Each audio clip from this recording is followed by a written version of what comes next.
want to ask you about Leon and just, he just keeps raising the bar every year. I guess what kind of are the expectations for him coming in this season, and what have you seen out of him early here on the first couple of days? Well, he's coming in great shape, phenomenal shape. He's, our testing and stuff.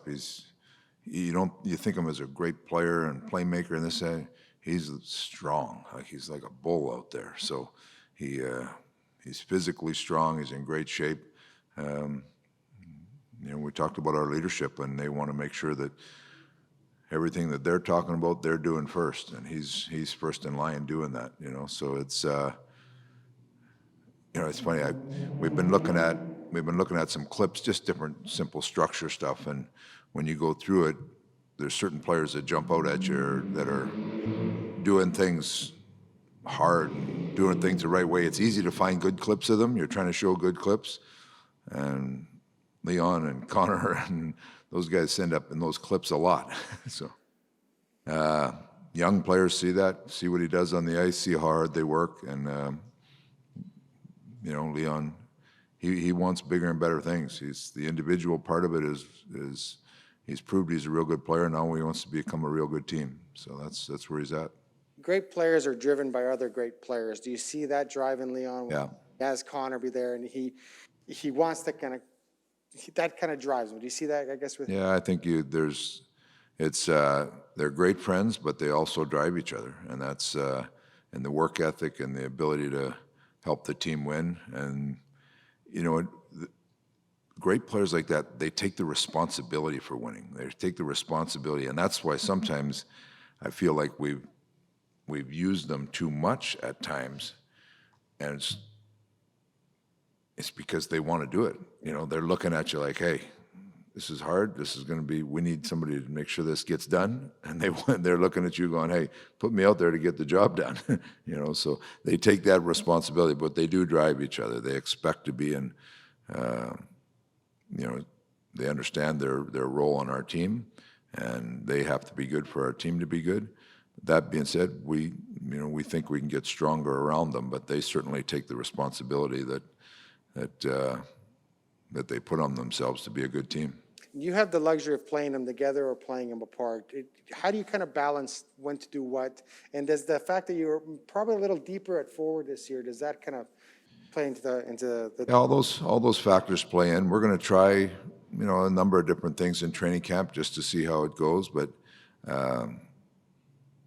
you don't have to watch a lot of hockey to understand when they're together. It's pretty special. But that being said, we need to find more balance in our lineup. So there'll be times when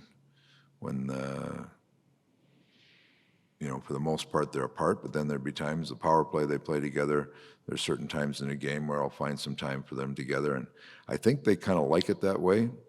At the end of the year last year, I talked to both of them about together or apart, and we said we'd reconvene and talk in training camp, but they like having the ability to jump together, but they both want to take the responsibility in making us a more balanced team also. So we'll just kind of see how it goes. Game-to-game situations, it's a nice card to have in your pocket if you need it.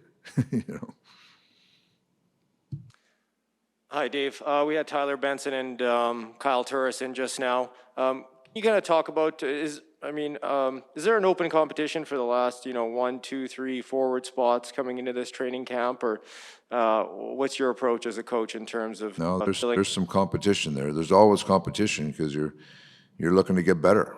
You want players that can make your team better, and both those guys you talked about will come in great shape, and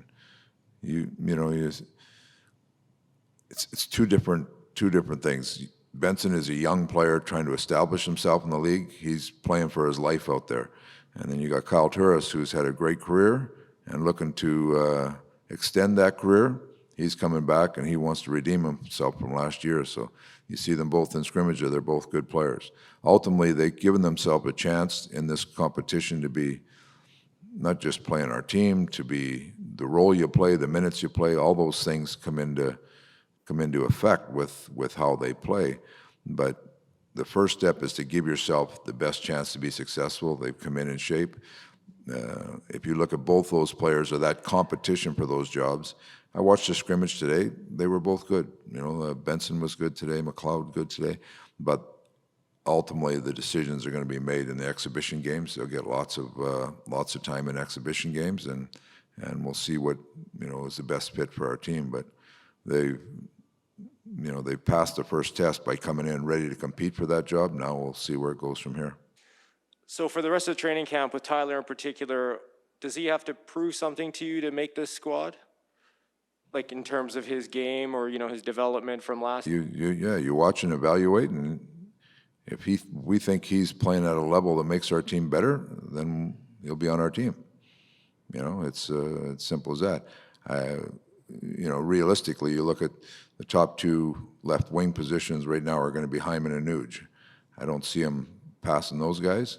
Fogel's come in. He's a real solid player. We'll see him get up and going. So there's one spot on that bottom left side that's depending on the role of player we're looking for, but players will dictate who gets that spot, not so much the coach, because we've got good competition with it. And the players we talked about, they're going to go out and show what they can do every day to try to win that job. Thanks. Dave, you mentioned that Leon Draisaitl's the type of guy that will look over his shoulder and say, hey, put me in here. I want to help the team do X, Y, and Z. He took a lot of, defensive responsibilities where, face-offs on penalty kills, like that types of things. I'm just curious with a guy like Derek Ryan, do you think he can help in that regard? And will you have to talk to Leon as a coach to say, hey, we're going to pull you back a little bit in certain situations this year? Well, first of all, Derek Ryan will certainly help in those spots. You look at his face-off numbers; he's a right-handed guy, good penalty killer, smart player. So he'll help us in a lot of those spots. And Leon understands that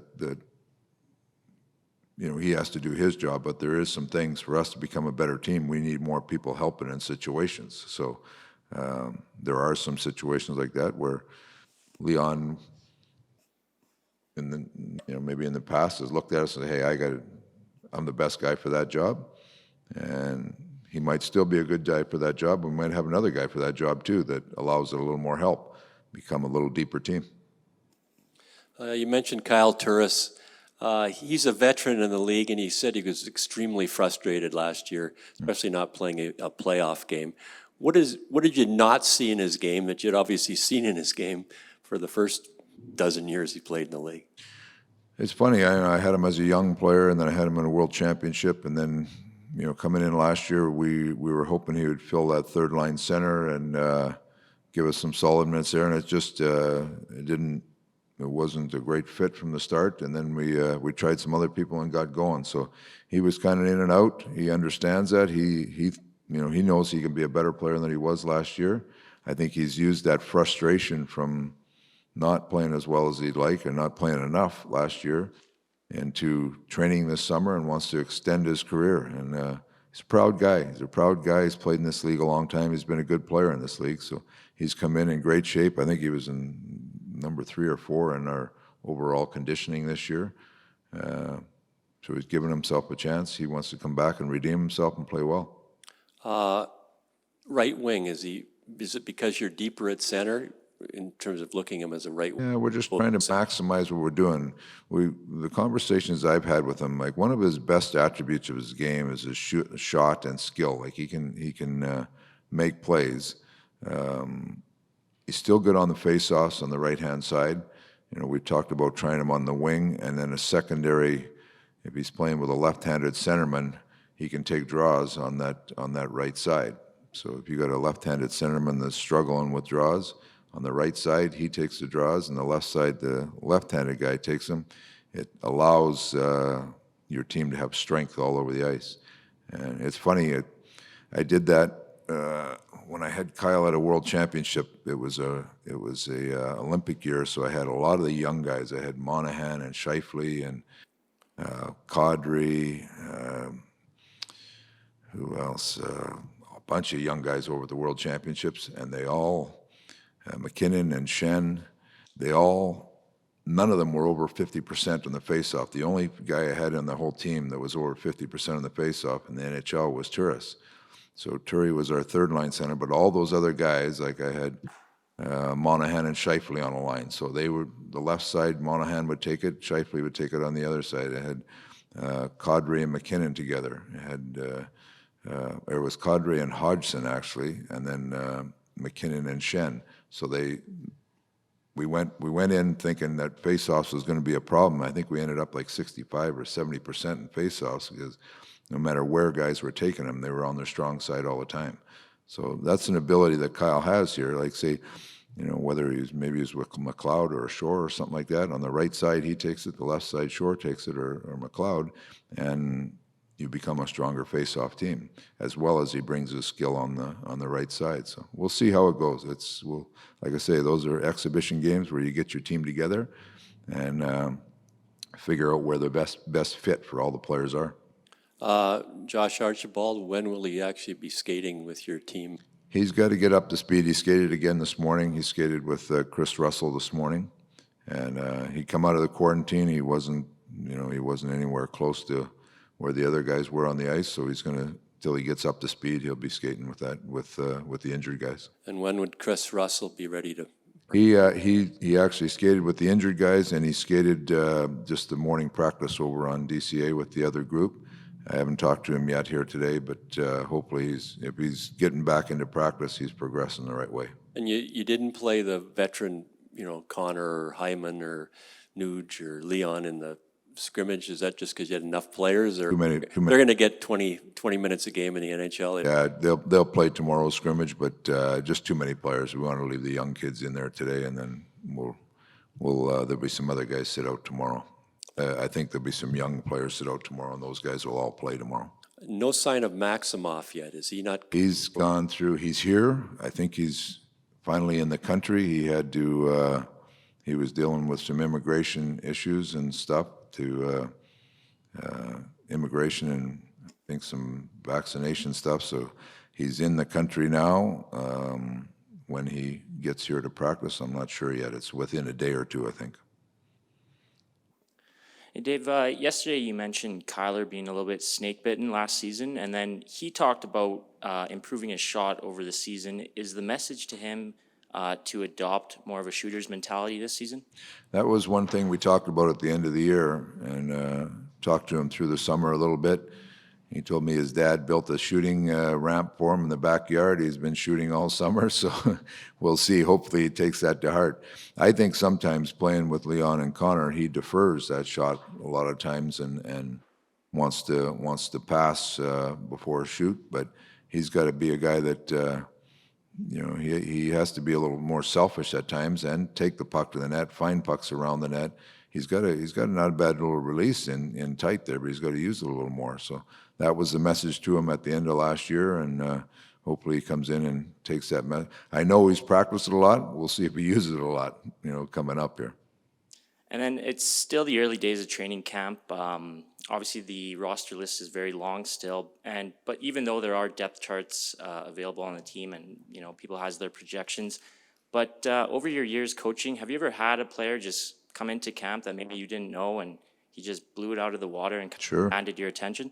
Yeah, we used to, it seemed like every year a young player would jump in Arizona and have an impact. And, there's different players that have come in. We had Martin Nuke in Arizona was a guy that was kind of not really on the radar. He'd come off an injured knee, and he came in and played so well in camp, you just couldn't take him off the team.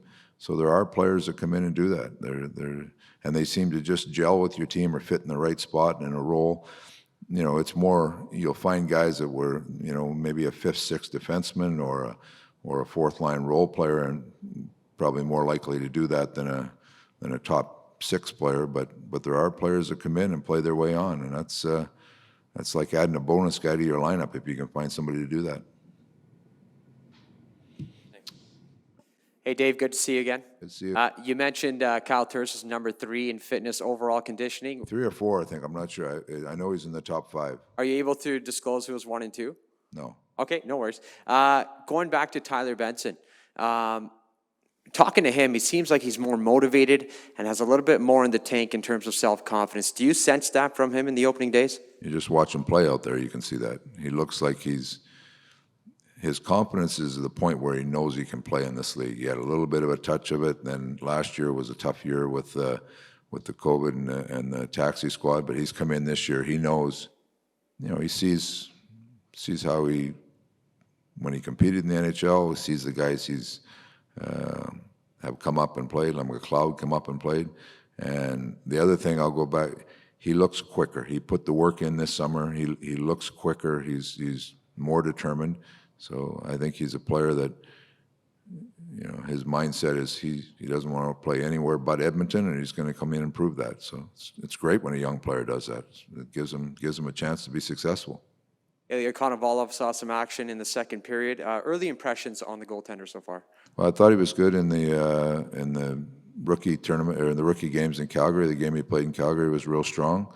So he'll probably get half a game, the first game in Calgary here again. I don't know him well, but starting to get to know him a little bit. He looks solid in there.